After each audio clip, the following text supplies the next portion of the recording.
Okay, I'm so annoyed. This is the third time I'm trying to record this and something has just gone wrong. Everything is just in the fucking bin this evening, including Chelsea Football Club. Unbelievable stuff. It really is. Chelsea 2, Arsenal 4. We are bunning off the usual verdict format that we've used throughout the majority of this season so far. We're not even going to bring up the graphic for this fucking game. We're literally just going to talk raw. I'm going to try and leave this as unedited and uncut as possible. Chelsea Football Club, what was that? Seriously, what was that? Chelsea 2, Arsenal 4 at Stamford Bridge this evening, and arguably the worst performance of the season so far. I will say, before we get into anything, and this is the third time I'm saying this because it's the third time I'm recording it, fair fucking play to Arsenal. They were by far the better side on the day, showed far more quality in the final third, actually looked likely to score every single time they attacked, and that's something I really can't say for Chelsea this evening. It was really, really shocking stuff from Chelsea, but Arsenal, really, really good, showed quality when it was needed. I will say, I would argue 3 of the 4 goals were, directly from Chelsea mistakes, but Arsenal, overall, with the just general performance and the way they approached the game, the way they looked far more full of desire, that alone means they deserve to win this game, in my opinion. Chelsea were shocking. Absolutely shocking from start to finish. Thomas Tuchel definitely did ring in a couple of changes from the weekend's game against Crystal Palace. Obviously, Malang Sarr, Andreas Christensen both came into the back three, and both were shocking. And it didn't fill me with an awful lot of confidence going into the game anyway, but I did think still we'd have enough quality. Seeing Lukaku up front as well definitely made me question a couple of things, but God, I'm really fucking sweaty. I wasn't filled with an awful lot of confidence when I seen that starting 11, but I still did think we'd have enough quality to see it through. But oh my God, was I wrong. Arsenal took the lead after only, I think it was 13 minutes. Eddie Nketiah with the goal, and really, Andreas Christensen, shocking defender. I mean, what is he doing? How many goals have Chelsea conceded with just long balls over the top and a defender just makes a balls of it? How many fucking times is it going to happen? Jorginho, we've seen it a couple of times. Kante, we've seen it against Arsenal a couple of seasons ago. Like, why the fuck does this keep happening? A bit of composure. Why are we panicking? Every single time the ball gets thrown in over our heads, we're fucking panicking. It doesn't matter who it is. Christensen on this occasion, under-hit pass, and I will say it was a really good finish by Eddie Nketiah to give Arsenal the lead. Chelsea did equalise a couple of minutes later through Timo Werner, who I will say Chelsea's probably strongest asset going forward tonight was Timo Werner. He's actually starting to take shots now, which is something that we didn't see an awful lot from him when he was really lacking in confidence. He's got a couple of goals recently, 2 against Southampton, 1 against Real Madrid, and another tonight. And hopefully this is the start of maybe a good run of form for Timo Werner. I'd like to hope so anyway. But the lead did not last too long. As I said, Emile Smith-Rowe did make it 2-1 to Arsenal, with the only real genuinely good Arsenal goal from the night. Nicely worked. Again, poor defending by Chelsea, but it was a really good finish by Smith-Rowe. And Chelsea did manage to equalise again then just before half-time through Azpilicueta. Really good ball in by Mason Mount, who did alright for Chelsea as well going forward. And Azpilicueta, for some reason, was playing right wing-back and managed to toe poke it in centre-forward-esque at the back post to make it 2-2 at half-time. But that is where Chelsea's joy ended, unfortunately, because the second half was nothing short of a fucking shit show. It really was. He did make a change at half-time, Thomas Tuchel, bringing off Andreas Christensen, who was having an absolute nightmare. Brought him off and brought on Thiago Silva. Really, you could have taken off Christensen or Sarr, seeing as though Christensen was, directly involved in the goal. I can see why he took him off. And Andreas Christensen obviously looks like he's going to Barcelona in the summer.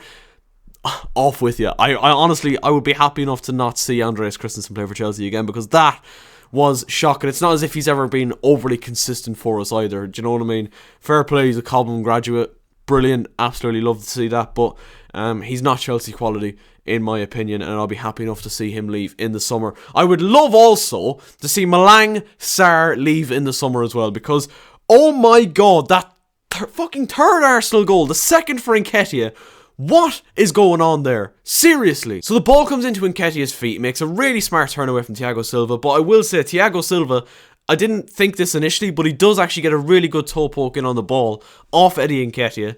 And Malang Sarr and N'Golo Kante, between the two of them, kick the ball away. What are you doing? Seriously. It's like they forgot how to use their feet. And it's not been the first time N'Golo Kante has dropped a stinker performance, unfortunately.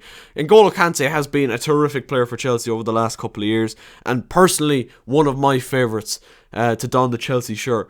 But we have seen a serious decline from N'Golo Kante in the last couple of games, and no more so highlighted than in this game against Arsenal, because he just kept giving the ball away. So much indecisiveness and a lack of composure on the ball. Malang Sarr lost pretty much every fucking individual duel he was in. Gave the ball away constantly, forgot how to fucking use his feet whenever put into a high pressure situation, and Eddie Nketiah toe pokes in.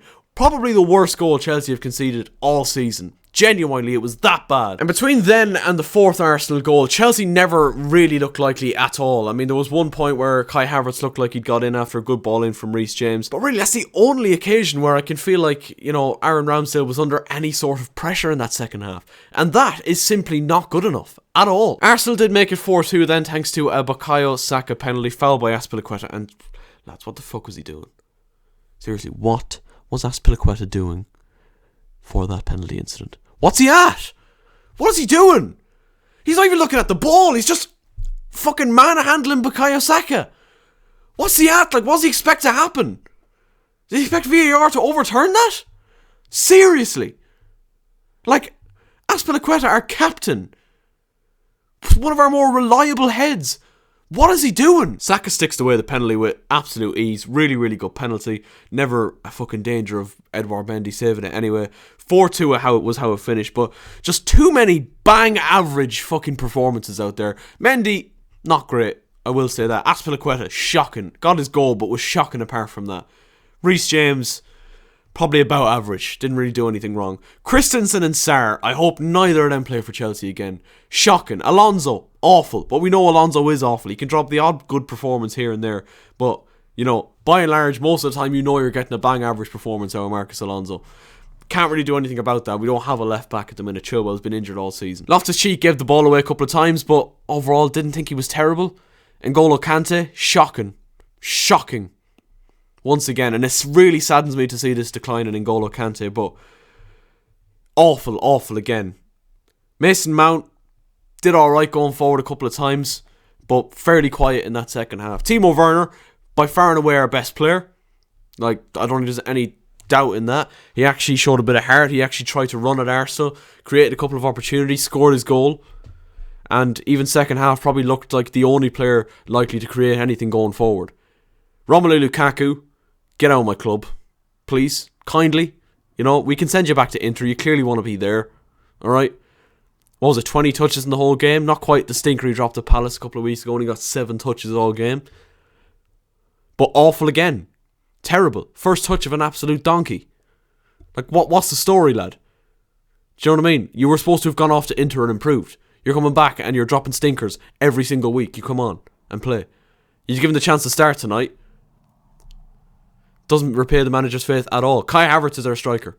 Don't make any mistake. Kai Havertz is our striker. Romelu Lukaku will never be the striker for Chelsea. And if he leaves in the summer, happy days.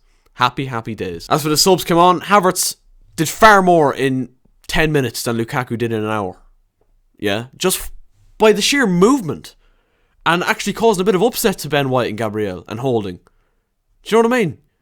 Like, movement. Getting involved with the play. Hakim Ziyech didn't really have enough time to do anything. Thiago Silva definitely shored things up and actually made a really good tackle on Nketiah before Malang Sarr and Kante decided they didn't know how to play football anymore before that second Nketiah goal. Shocking. Absolutely shocking. We've got West Ham the weekend. Do you think I have any faith going into that? Man United the week after. Man United are shit. Do you really think I think we're going to beat Man United in a couple of weeks' time? Not a hope of it. If you're going out performing like that and dropping stinkers like that, I will say Antonio Rudiger was sorely missed tonight. He'll probably be gone in the summer, to be fair. Mateo Kovacic, sorely missed. Obviously got injured against Palace in the FA Cup. Massively missed. Kai Havertz should have played from the start.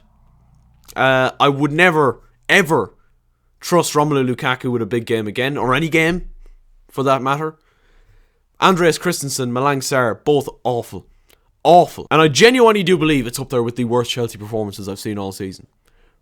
Honestly, shockingly bad. But like I said, we move on. We've got West Ham the weekend. Arsenal have made ground on us, which is not great. United, obviously, I mean, Had dropped an absolute stinker against Liverpool last night. I was supposed to talk about Liverpool United in this video, lads. But, like, what do you want me to say? Oh, I'm talking about this game that realistically I don't give a shit about at this moment in time. Shocking. Anyway, let me know your thoughts in the comment section down below. Leave a like if you enjoyed. Please do subscribe if you haven't. Would be really nice and appreciated. See you next time. Bye bye.